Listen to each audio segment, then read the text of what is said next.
दोस्तों, इस दुनिया में एक ऐसा हथियार भी है जिसका कोई तोड़ नहीं, और वो है हमारे शब्द। जी हां, आप अपनी बातों से इस दुनिया को जीत सकते हैं, ज्ञान से नहीं। बातों से खेलने वाले इंसान ज्ञानी इंसान को भी अपनी बातों में गुमराह करके उनसे जैसा चाहे वैसा काम करवा सकते हैं।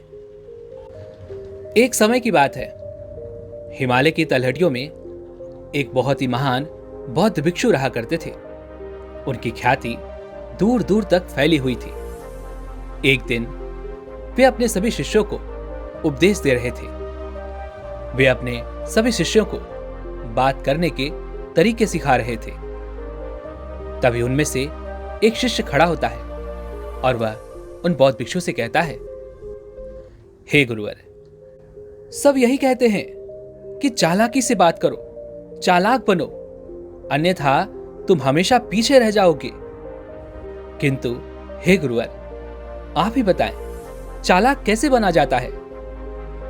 क्या आप हमें चालाक बनने के बारे में कुछ बता सकते हैं?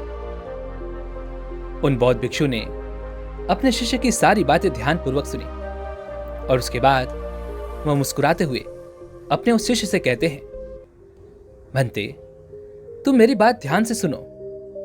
जो भी मैं तुमसे कहने जा रहा हूं वो बहुत महत्वपूर्ण है, इसलिए इसके एक एक शब्द को बहुत ध्यानपूर्वक सुनना और इसे समझने का प्रयास करना। इस दुनिया में यदि कोई सबसे ताकतवर हथियार है तो वो हमारे शब्द हैं। फिर चाहे वो शब्द लिखे गए हों या फिर किसी की जुबान से बोले गए हों, ये शब्द एक ऐसा हथियार है जिसका यदि सही समय पर, सही व्यक्ति पर और सही तरीके से यदि इस्तेमाल किया जाए तो आप अपनी पूरी जिंदगी बदल सकते हैं। और इतना ही नहीं, यदि आप चाहें तो आप अपना पूरा जीवन बदल सकते हैं, अपनी पूरी दुनिया बदल सकते हैं। यदि हम चाहें तो अपने शब्दों को फूलों की तरह भी इस्तेमाल कर सकते हैं, और यदि हम चाहें तो अपने शब्दों को तीरों की तरह भी इस्तेमाल कर सकते हैं। हमारे कहे गए शब्द गहरे से गहरे घाव को भी भरने में सक्षम होते हैं, और कभी कभी हमारे यही शब्द लोगों को गहरे से गहरा घाव भी दे जाते हैं। हमारे शब्दों में इतनी ताकत होती है कि यदि आप चाहें तो अपने कहे गए शब्दों से किसी की जिंदगी बना सकते हैं, और चाहें तो आप अपने इन्हीं शब्दों से किसी की जिंदगी बर्बाद भी कर सकते हैं। हमारे शब्दों में इतनी ताकत होती है कि आप चाहें तो दूसरों के जीवन में खुशियां भी भर सकते हैं, और यदि आप चाहें तो अपने ही शब्दों का इस्तेमाल करके उनके जीवन में दुखों का सैलाब भी ला सकते हैं। आप चाहें तो अपने शब्दों से किसी के रिश्ते बना सकते हैं, और यदि आप चाहें तो अपने शब्दों से किसी के रिश्तों को तोड़ भी सकते हैं। आपके अपने कहे गए शब्द आपको कामयाबी भी दिला सकते हैं, और वही आपके कहे गए शब्द आपको पूरी तरह से तबाह भी करने में सक्षम होते हैं। शब्द ना केवल एक इंसान बल्कि पूरे के पूरे परिवार, पूरे शहर और इस पूरी दुनिया को बर्बाद करने और निर्माण करने की ताकत रखते हैं। इसीलिए शब्दों को इस दुनिया का सबसे ज्यादा ताकतवर और घातक हथियार माना जाता है। इसलिए हमें अपने शब्दों का इस्तेमाल सही ढंग से करना चाहिए, ताकि उसका इस्तेमाल करके हमें और दूसरों को भी लाभ पहुंचे। और इसीलिए आज मैं तुम्हें शब्दों के जादू के बारे में बताने वाला हूं। और अब आपके मन में यह प्रश्न उठ रहा होगा कि क्या शब्दों में भी जादू होता है? तो हां, अवश्य ही शब्दों में जादू होता है, लेकिन यह दिखता नहीं, पर इसका असर आपको अवश्य नजर आता है। हमारे शब्दों में कमाल का जादू होता है। यह चाहे तो रोते हुए को हंसा दे और हंसते हुए को रुला दे, किसी के जीवन में खुशियां भर दे तो किसी के जीवन में दुखों के सैलाब उमेड़ दे। शब्दों में ऐसा जादू होता है जिससे हर इंसान आपकी तरफ खींचा चला आएगा। जो इंसान शब्दों का जादू जान गया, इस संसार में उससे बड़ा जादूगर आपको कोई और नहीं मिलेगा। लोगों से बात करना, उनसे अपने कामों को मनवाना एक कला है और यह आपको सीखनी चाहिए। इसके बाद आपको कुछ भी सीखने की कोई आवश्यकता नहीं पड़ेगी। बस आपको बोलने की कला आनी चाहिए। उसके बाद हर कामयाबी आपकी होगी। आप जिस इंसान को भी चाहेंगे वह आपकी तरफ आकर्षित होने लगेगा। और यह बोलने की कला सीखने के लिए आपको बहुत ज्यादा अधिक धन भी खर्च करने की कोई आवश्यकता नहीं। आपने देखा होगा कि कई लोग बहुत ज्यादा पढ़ाई करते हैं लेकिन उनके पास बोलने की कला नहीं होती, जिस कारण वे अपने जीवन में कभी सफल नहीं हो पाते। किंतु वहीं पर आपने कुछ ऐसे लोगों को भी देखा होगा जो पढ़ाई लिखाई में तो बहुत कमजोर होंगे लेकिन बोलने की कला में वो माहिर है और वो अपने जीवन में लगातार सफलता की सीढ़ियों पर चढ़ते चले जा रहे हैं और उन्हें रोकने वाला भी कोई नहीं। बोलने की कला सीखना इतना मुश्किल भी नहीं है। बस जरूरत है तो हमें अपनी कुछ आदतों को बदलने की और साथ ही अपने नजरिए में परिवर्तन लाने की। आप शब्दों की ताकत को कम मत समझिए। आपने देखा होगा कि केवल एक नेता पूरे देश पर राज करता है और वो भी केवल अपने बोलने की कला से। हमारे शब्दों में इतनी ताकत होती है कि वह अंदर से मर चुके हुए इंसान में भी जान फूंक सकती है, उसे एक नई जिंदगी दे सकती है। चलिए मैं इसे एक कहानी के माध्यम से आपको समझाता हूं। एक बार की बात है, एक नगर का राजा यह जानना चाहता था कि शब्दों के बिना जीवन कैसा हो सकता है। तो उस राजा ने अपने मंत्री को आदेश दिया और कहा, मंत्री जी, मैं जानना चाहता हूं कि बिना शब्दों के जीवन कैसा होता है।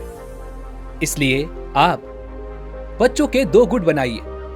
पहले गुट में जो भी बच्चे होंगे उन गुटों में उन्हें बात करने की अनुमति होगी और वो जो चाहे एक दूसरे से बात कर सकते हैं।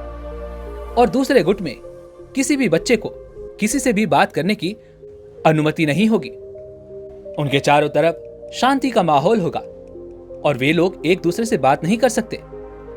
हाँ, सभी के लिए खाने पीने और रहने की व्यवस्था अवश्य कराई जाए और साथ ही उनकी हर एक जरूरत का भी ध्यान रखा जाए।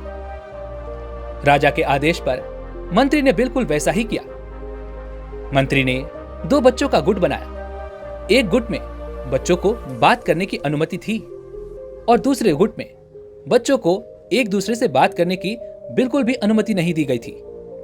उस गुट में चारों तरफ शांति थी, शांति का माहौल था। राजा इस प्रयोग से यह जानना चाहता था कि मनुष्य की वास्तविक भाषा क्या होती है। लेकिन राजा के इस प्रयोग से इंसान की वास्तविक भाषा तो सामने नहीं आई, परंतु इसका जो परिणाम था वो अत्यधिक भयंकर था। जिन बच्चों को बात करने की अनुमति नहीं दी गई थी, जिनके चारों तरफ शांति का माहौल था, वे लोग देखते ही देखते खुद ब खुद मृत्यु को प्राप्त होते चले गए। वे सभी जिंदा ही नहीं रह पाए। तब राजा को अपनी गलती का एहसास हुआ और उसे यह भी पता चला कि बिना शब्दों के, बिना बातों के हमारा जीवन संभव ही नहीं है। इसलिए आज हम यही जानने वाले हैं कि हम शब्दों का इस्तेमाल कैसे कर सकते हैं। अपने शब्दों से हम जिंदगी में कामयाबी कैसे हासिल कर सकते हैं, कैसे सफलता हासिल करें और सभी लोगों को अपने शब्दों से हम कैसे अपनी ओर आकर्षित कर सकते हैं। लेकिन उससे पहले आपको 3 महत्वपूर्ण बातों का ध्यान रखना होगा। जब भी आप शब्दों के तीर चलाने के बारे में सोचें तो सबसे पहले आपको यह सोचना जरूरी है कि यह तीर मैं किस पर छोड़ रहा हूं और यह तीर मैं क्यों छोड़ रहा हूं और इस तीर का परिणाम क्या होगा। आप तो जानते ही हैं कि ऊपर वाले ने हमें 2 कान और 1 मुंह दिया है ताकि हम सुने ज्यादा और बोले कम। और जो लोग कम बोलते हैं उनकी सोचने और समझने की क्षमता भी अधिक बोलने वालों से कहीं ज्यादा होती है और वह किसी भी कार्य में अपना 100% देने में पूरी तरह से समर्थ होते हैं। इसलिए यदि आप भी अपने जीवन में चालाक बनना चाहते हैं, अपने शब्दों का सही तरीके से इस्तेमाल करना चाहते हैं, तो आपको इन 8 बातों का अनुसरण करना होगा। इन 8 बातों को आपको गांठ बांधना होगा और इन्हें अपने जीवन में उतारना होगा। और हां, एक बात और अवश्य ध्यान रखिएगा, चालाकी से बात करने का अर्थ यह भी नहीं कि आप स्वार्थी बन जाएं और किसी का गलत फायदा उठाएं। हमें चालाकी से बात करना इसलिए सीखना चाहिए ताकि हम इससे अपना और दूसरों का फायदा कर सकें, ना कि हमें किसी का गलत फायदा उठाना है और ना ही हमें किसी को फंसाना है। बल्कि हम जितना लोगों से अच्छी तरीके से बात करेंगे, उतना ही लोग हमें पसंद करेंगे, हमारी इज्जत करेंगे और हमारी बातों को भी वो ध्यान से सुनेंगे। वो हमारी कद्र करेंगे और लोगों की नजरों में, इस समाज में हमारा मान, सम्मान और गौरव बढ़ेगा। इसलिए यदि आप इस समाज में रहना चाहते हैं, तो इस समाज के अनुसार आपको सोच समझकर चालाकी से बात करना सीखना ही होगा। आगे वह बौद्ध भिक्षु अपने उस शिष्य को पहला नियम बताते हुए कहते हैं, सुनने की आदत डालें। आपने देखा होगा कि जब भी आप कोई बात कर रहे होंगे, उसी बीच में आपके सामने वाला व्यक्ति आपकी बात काट के आपसे कुछ और ही कहने लगता है। और कई लोग तो ऐसे भी होंगे जो अपनी बातों को केवल खुद तक ही रखते हैं। वो अपनी ही बातें बढ़ चढ़कर बताते रहते हैं।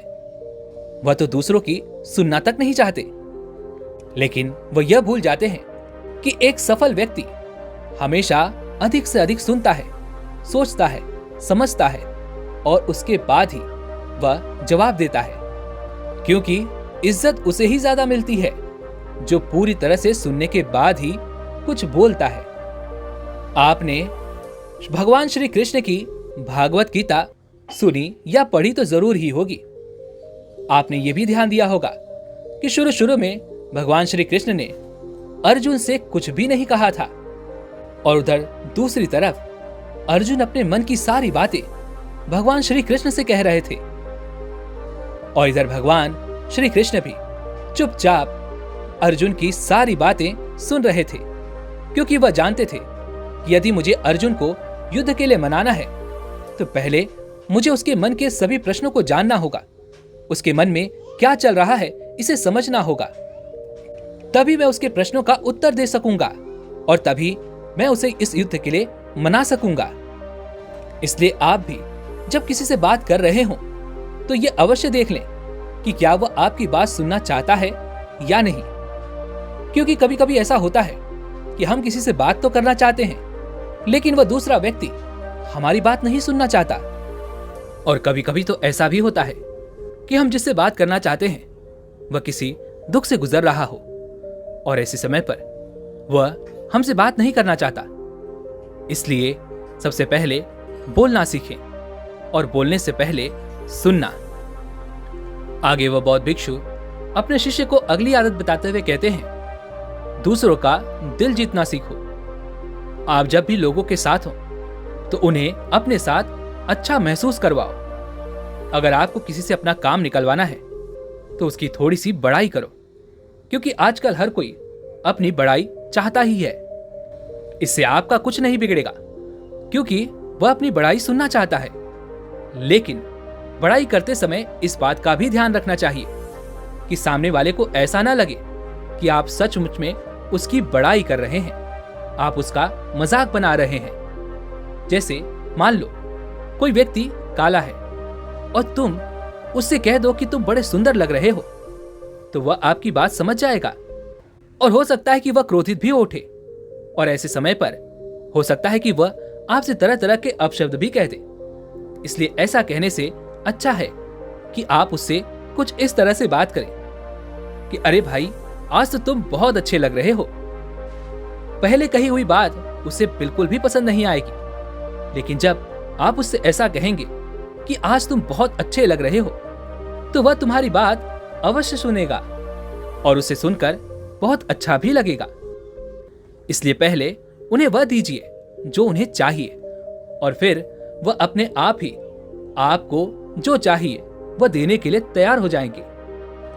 आगे वह बौद्ध भिक्षु अपने उस शिष्य को अगली आदत बताते हुए कहते हैं, अपनी बातों को कम से कम शब्दों में व्यक्त करना सीखो, क्योंकि बुद्धिमानी का मतलब होता है कि चीजों को आसान बनाया जाए।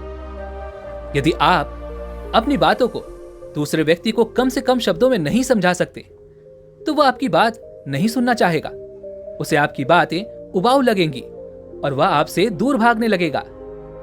आपने देखा ही होगा, आपके आसपास ऐसा कोई ना कोई व्यक्ति तो जरूर होगा जो अपनी बातों को बहुत घुमा फिराकर, बढ़ा चढ़ाकर बताता होगा, और ऐसे वक्त पर आप कैसा महसूस करते हैं, ठीक वैसा ही वह सामने वाला व्यक्ति भी आपके लिए महसूस करेगा। क्योंकि अक्सर लोग बातों को इधर उधर ज्यादा घुमा फिराकर ही कहते हैं। उन्हें सीधी सीधी बात करना अच्छा नहीं लगता, लेकिन वह यह भूल जाते हैं कि वह अपनी बातों को और भी ज्यादा मुश्किल कर रहे हैं, जिससे उनकी बातों में कोई भी दिलचस्पी नहीं लेता। इसलिए आपको इस बात का तो ध्यान अवश्य ही रखना चाहिए कि अपनी बातों को कम से कम शब्दों में लोगों तक पहुंचाएं। और यही बुद्धिमानी है, क्योंकि आजकल के दौर में हर किसी के पास इतना समय नहीं कि वह आपकी लंबी चौड़ी बातें सुन सके। सभी के पास अपने अपने काम हैं, सभी अपने कामों में व्यस्त हैं, सभी अपने जीवन में व्यस्त हैं, और आप खुद ही अपना समय बर्बाद क्यों कर रहे हैं? जब आप किसी बात को केवल 1 मिनट में कह सकते हैं, तो आप उसके लिए आधे घंटे क्यों लगा रहे हैं? जितना ज्यादा आप कहेंगे उतने ही सस्ते आप महसूस होंगे, और जितना ही कम शब्दों में आप अपनी बातें लोगों तक पहुंचाएंगे, लोग उतना ही ध्यानपूर्वक आपको सुनना और समझना पसंद करेंगे। आगे वो बौद्ध भिक्षु उस शिष्य को अगली आदत बताते हुए कहते हैं, कम बोलिए और काम का बोलिए, अर्थात अपने बोलने के तरीके में सुधार लाएं। ना तो बहुत धीरे बोलें और ना ही बहुत तेज। अपने शब्दों का उच्चारण सही से स्पष्ट तरीके से करें। अगर आप बहुत जल्दी जल्दी बोलेंगे तो लोग कुछ भी समझ नहीं पाएंगे, और अगर आप बहुत धीरे धीरे बोलेंगे तब भी लोग आपसे ऊब जाएंगे और वह आपकी बातों में थोड़ी भी दिलचस्पी नहीं दिखाएंगे। यदि आप बहुत चिल्ला चिल्ला कर बोलेंगे तब भी लोगों को आपकी आवाज पसंद नहीं आएगी, और यदि आप बहुत धीरे धीरे बोलेंगे तब तो लोगों तक आपकी आवाज ही नहीं पहुंचेगी और आपकी बातों का असर भी नहीं होगा। इसलिए अपनी बातों को साफ और स्पष्ट रखें, अपने शब्दों को साफ और स्पष्ट रखें, ताकि वह लोगों को अच्छी तरह से समझ में आ सके। क्योंकि अक्सर यह देखा गया है कि कोई भी इंसान जब बोलना शुरू करता है तो उसके शुरुआती 90 सेकंड यह तय करते हैं कि लोग उन्हें सुनना पसंद करेंगे या नहीं, और यह भी बताता है कि वह व्यक्ति एक कुशल वक्ता है या नहीं। यदि आप 90 सेकंड तक लोगों को अपनी बातों में रोक सकते हैं, और यदि लोग आपकी बातों में 90 सेकंड तक रुचि लेते हैं, तो इसका अर्थ यही है कि वे लोग आपकी बातों को सुनना चाहते हैं, आपकी बातों को समझ रहे हैं, और वे लोग आपसे जुड़ना भी चाहते हैं।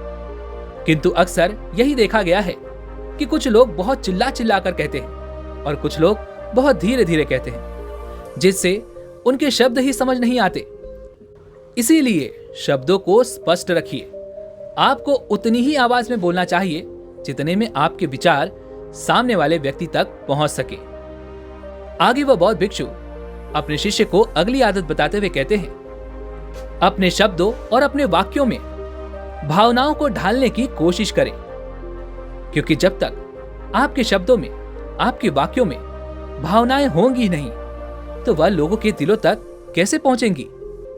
और जब आपके शब्दों और आपके वाक्यों में भावनाएं जुड़ी होती हैं, तो वह आसानी से लोगों के दिलों तक पहुंचती हैं और लोग आपसे जुड़ने में समर्थ हो पाते हैं। इसलिए आपको अपनी आवाज को उस माहौल के हिसाब से रखना चाहिए। यदि आपको लगता है कि किसी वाक्य पर, किसी ऐसी परिस्थिति पर आपको दुखी होना चाहिए, तो आपकी आवाज में वो नमी होनी चाहिए। और यदि आपको लगता है कि सामने वाला व्यक्ति खुश है और वह खुशी खुशी आपकी बात सुनना चाहता है, तो आप उससे खुशी खुशी भी बात कर सकते हैं।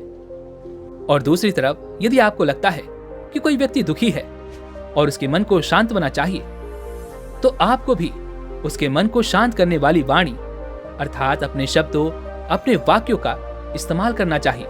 अपनी आवाज में नमी रखनी चाहिए, जिससे आपकी मन की बात, आपकी भावनाएं उसके दिल तक पहुंच सके और वह आपकी बात सुनकर आपकी बात को सुनने में दिलचस्पी दिखाए।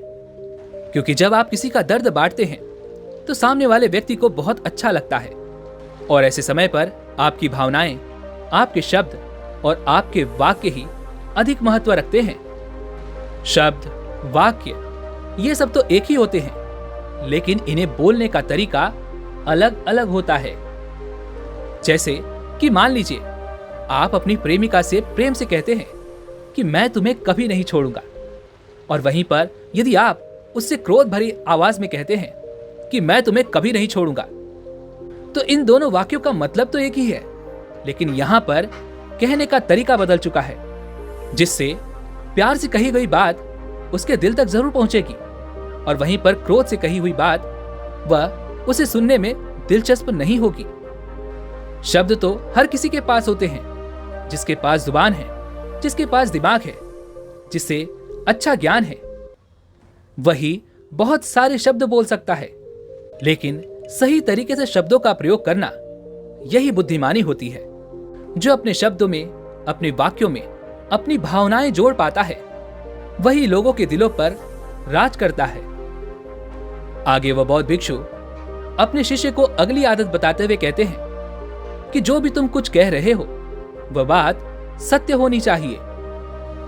मान लीजिए कि आपको एक विषय दिया गया है और आपको उस विषय पर बोलना है, किंतु आप उस विषय के बारे में तनिक भी नहीं जानते, या फिर हो सकता है कि आपको उसके बारे में आधा अधूरा ही ज्ञान हो, तो आप उस समय पर उस विषय पर ना बोलें तो ज्यादा अच्छा होगा।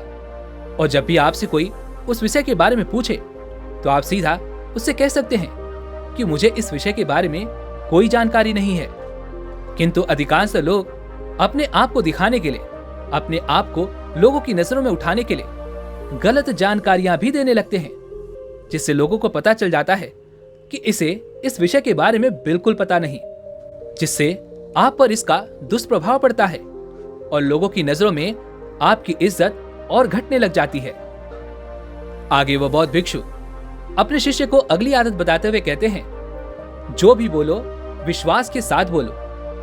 अपनी बात रखने में कभी भी शर्माओ मत। अपनी बात को पूरे आत्मविश्वास के साथ रखो। आपने देखा होगा कि हम में से अधिकांश लोग अपनी बात रखने में शर्माते हैं, फिर भले ही वह उस विषय के बारे में अधिक जानकारी रखते हों, लेकिन वह लोगों से उस बारे में बात करने में शर्माते हैं, जिस कारण लोग उनकी बातों पर विश्वास नहीं करते। उन्हें लगता है कि इसे इस बारे में बिल्कुल नहीं पता, और लोग आपकी बातों में दिलचस्पी नहीं दिखाते, और वे लोग आपको झूठा भी समझने लग जाते हैं। इसलिए आप किससे क्या कह रहे हो और क्यों कह रहे हो, ये बहुत जरूरी है। और यदि आप किसी विषय के बारे में जानते हैं और पूरे आत्मविश्वास के साथ उस बात को रखते हैं, तो सामने वाले व्यक्ति पर आपकी बातों का प्रभाव जरूर पड़ेगा, क्योंकि आत्मविश्वास में ही वो शक्ति है जिससे लोग आपकी बातों पर यकीन करते हैं, आपकी बातों से प्रभावित होते हैं। किंतु यदि आप अपनी बात रखने में शर्माते हैं, तो आप कभी भी अपना प्रभाव दूसरे व्यक्ति पर नहीं छोड़ पाएंगे। इसलिए जब भी आप किसी से बात कर रहे हों, तो अपनी बातें आत्मविश्वास के साथ रखें। आगे वह बौद्ध भिक्षु अपने उस शिष्य को अगला नियम बताते हुए कहते हैं, जब भी तुम किसी से बात कर रहे हो तो उस व्यक्ति की आंखों में आंखें डालकर बात करो, क्योंकि यदि आप बात करते समय लोगों से नजरें चुराएंगे और सामने वाले व्यक्ति से छुप छुप कर बात करेंगे, तो उसे ऐसा ही महसूस होगा जैसे कि आप उससे कुछ झूठ कह रहे हैं, आप उससे कोई बात छुपा रहे हैं। इसलिए वह आपकी बातों में दिलचस्पी भी नहीं दिखाएगा और ना ही वह आपकी बातों पर विश्वास करेगा।